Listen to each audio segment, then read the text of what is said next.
This is early Saturday, January 22nd, 2011.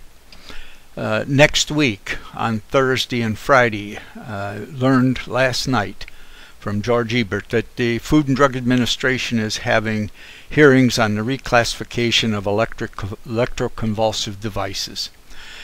I want to put my testimony on tape because I may not be able to make arrangements. I have a medical problem and a CAT scan scheduled for Wednesday, and I don't know if I could make the travel arrangements to get there in time, even if I was given the opportunity for testimony. So I'll do it here and post it on the internet. I've just got through digitizing the 1985 National Institute of Health, National Institute of Mental Health 3-day conference on consensus about electroconvulsive treatment in psychiatry.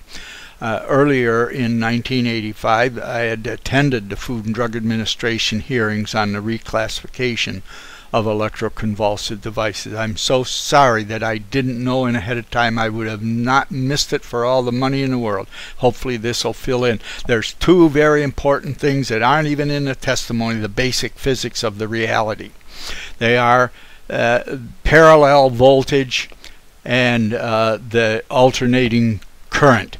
The parallel voltage across all of the neurons, it's just like 10 houses in a row, the 110 volts across all 10 houses, they all get the 110 volts.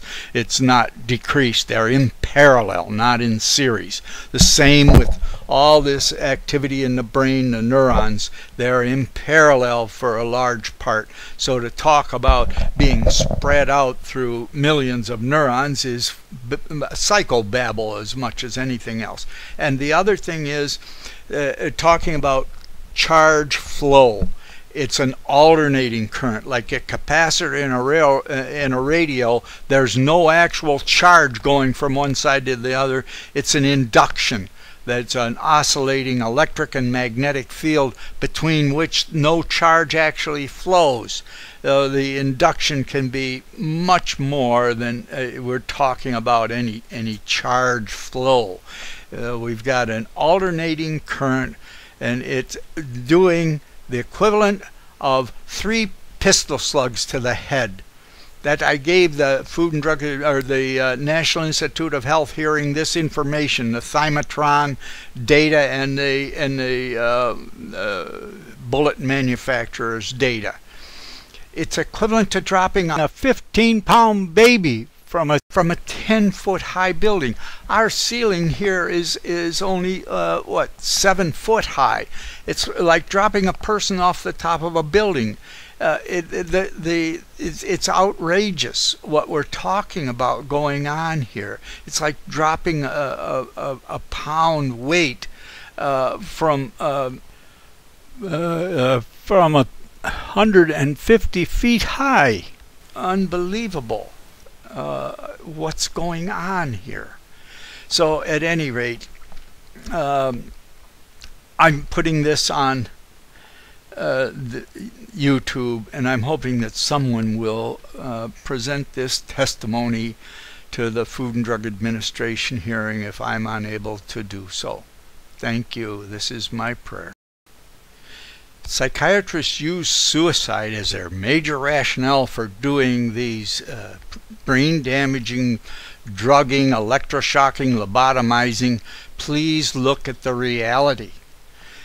The last December 2010, the G20 conference was in Seoul, Korea. BBC had a little video on Korea, how it's raised out of the rubble since the Korean War, since 1950, and then it had showing this beautiful city, and then it had the simple fact that South Korea has come to have the highest suicide rate in the world. With all this affluence, the major cause of death in South Korea between the ages of 10 and 40 is suicide.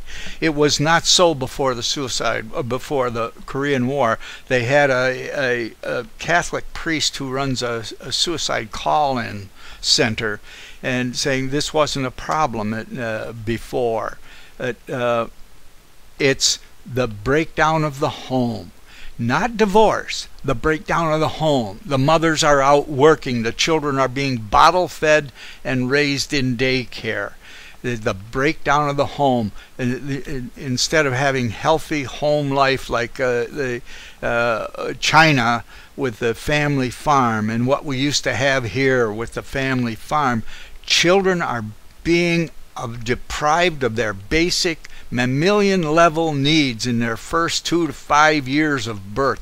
They know that the mother's voice and are calmed by it. Another woman causes them stress up to over a year old. It's a no-brainer, the breakdown of the home, and it can't substitute a man or another woman for the mother. It can help if the mother's not there and the quality of care, but it's still for the healthy nursing bond what reduces the stress in the child. They know the mother's voice from when they were in the womb, and they react to that voice with a calm relaxation. So what's causing suicide? It isn't a need for drugs, it's a need for healthy homes. Let's stop this crime against children and stop psychiatrically labeling them, drugging them, shocking them, lobotomizing, making them the victims when we're the ones who are responsible and need to have something done to us for the evil that's being done to children in modern society. Thank you. South Korea really has a unique place as being the host of a G20 because it's not that long ago that it was considered a developing country. Today, it is the world's 13th richest economy. There's been an incredibly rapid rise to riches here, but as I've been finding out, that hasn't been without its consequences. It's the morning rush hour and Seoul is on the move.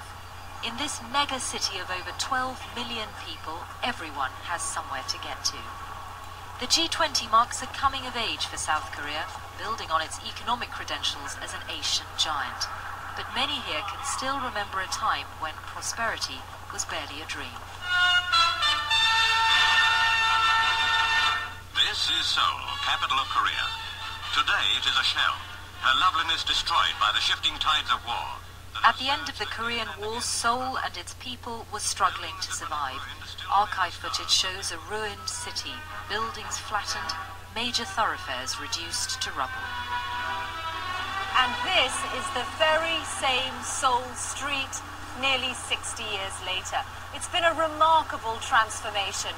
From being an international battlefield, South Korea literally rose from the ashes, transforming itself from one of the world's poorest countries to one of the richest.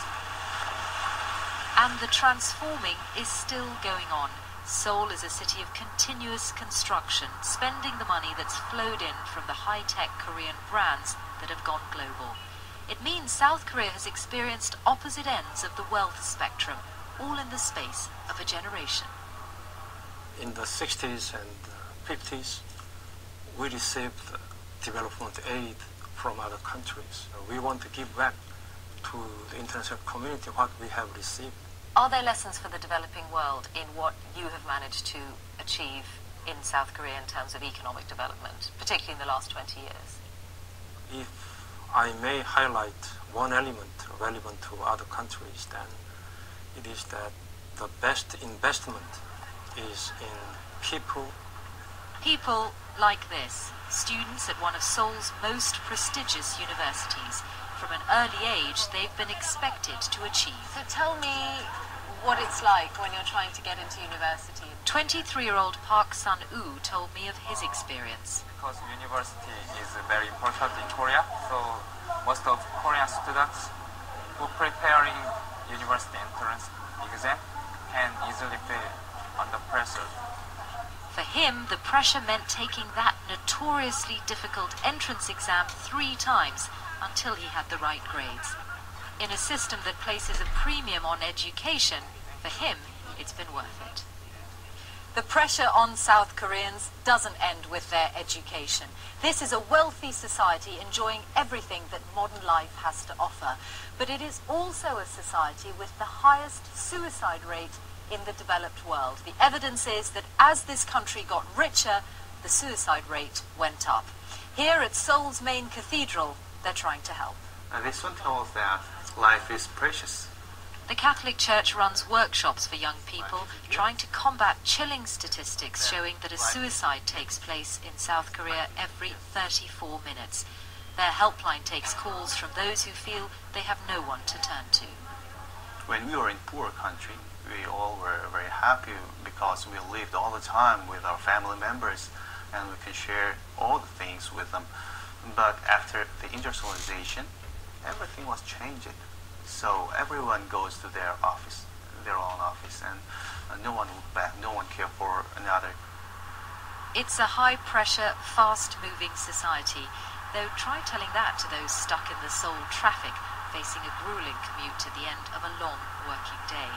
This is a country proud of its achievements, proud to host the G20, but also aware that the pace of change has come at a price for its people.